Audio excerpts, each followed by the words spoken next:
So, boys, I wanted to share this with you. So with mud drilling, what's happening is this is a sand and gravel well, meaning there's not really rocks down there. So, but the water is maybe, let's just say 80 feet down. So how do you go 80 feet to that water? You have to drill it, but it's sand and gravel. So how do you keep the sand and gravel from just falling in on top of your drill pipe? And then when you pull your drill pipe with your drill bed out, well, it just falls back in. So they put casing in, but you can't do that the whole way or your water won't be able to get in. So they put a screen in the bottom, down maybe at 80 feet where the water is, and a sand packed screen so that the water has to flow through the sand into the screen. And then the pump is above it, and above that is the plastic casing with concrete around the casing to like hold it in place and to kind of keep everything together. And so the water that's underground flows through that sand pack, through the screen, and goes to the pump, builds up inside the casing where the pump is, and then it goes up through and pumps to the top once they're ready to build their house here or whatever.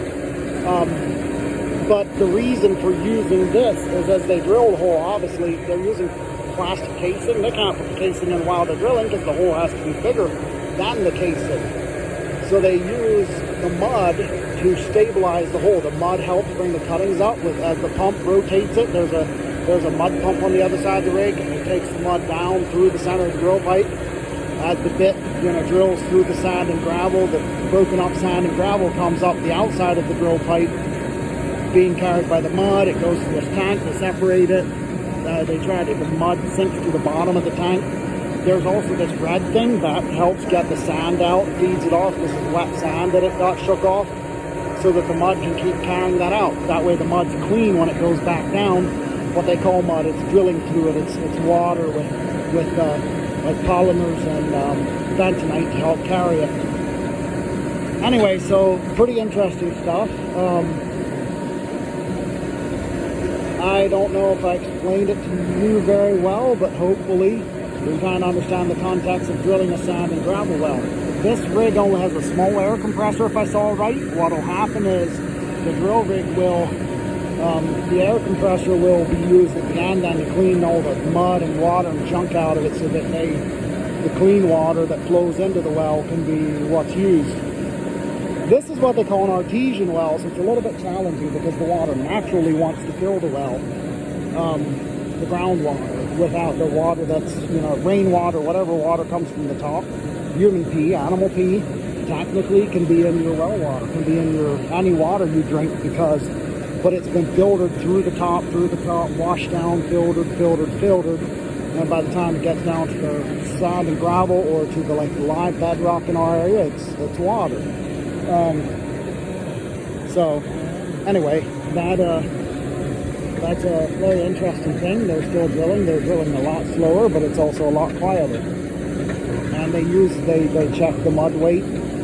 Uses looks like a small fishing net. Scoops that out, see if the cuttings are coming, is what I think he's doing. But they had to mix the mud. Oh, that was the other thing. I wanted to show you guys this. So originally, maybe when they were drilling, it was bringing out mud like this, rocks, and now it's switched to like this. See how they're smaller? And so they have to change the mud weight. They have to add more water or add more of that powder mud that's in the bags. It's like a cement to help flow it up right, because if it's not, it goes slow or whatever. And there's lots of different kinds of pumps.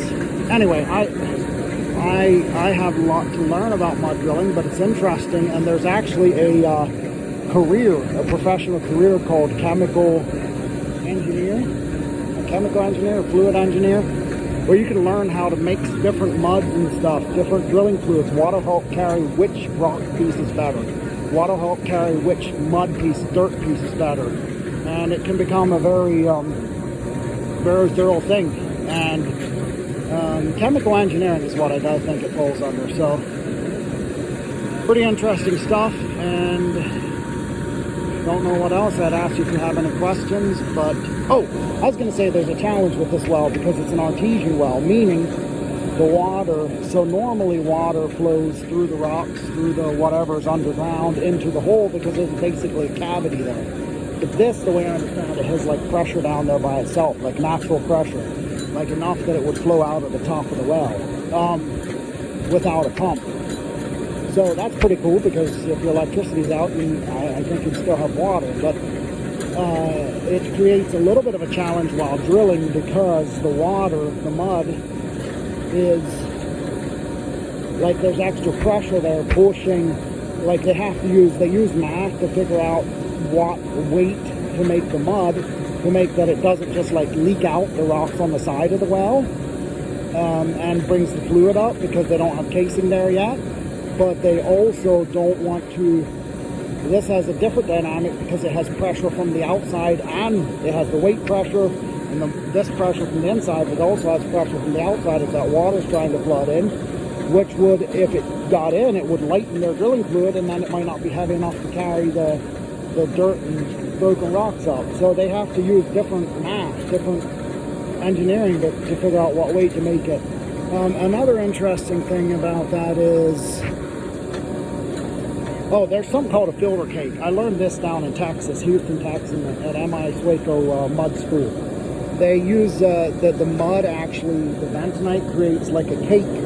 Well, we call it a cake, but it's a very thin film, kind of like a plastic bag, but it's not that strong, that cakes to the outside of the well before the casing's there. And that's very thin. You can poke your finger through it super easily, but the pressure of the water holds it in place. And you know how it is if you try to punch water. Like smack water. There's some. It's almost like you're smacking something hard sometimes, like a belly flop. Well, that pressure of the water keeps the well from falling in. So once they have all that. But they got to have that pressure right because it has the outside pressure as well. So it's a very technical process to figure out your mud weight and stuff and make it right, mix it right, and mix the correct polymers and mix the correct amount of water and all that. But it looks like they're doing pretty good so far. They have this mud flowing and bringing cuttings up, and that red thing takes the sand out. They use a shovel to take out the bigger pieces. I think they're trying to test their mud weight right now. I think that's what they're doing with that, trying to see if they're getting enough cuttings or if they need to increase it, decrease it. The only way to decrease it, I think, would be by adding more water, which would mean there's less drilling fluid per water. But anyway, interesting stuff I thought I'd share with you guys. If you ever get into chemical engineering, it's not just this. They use it for a lot of stuff, like different ways of chemical engineering. But this is an interesting use that you're pretty close to.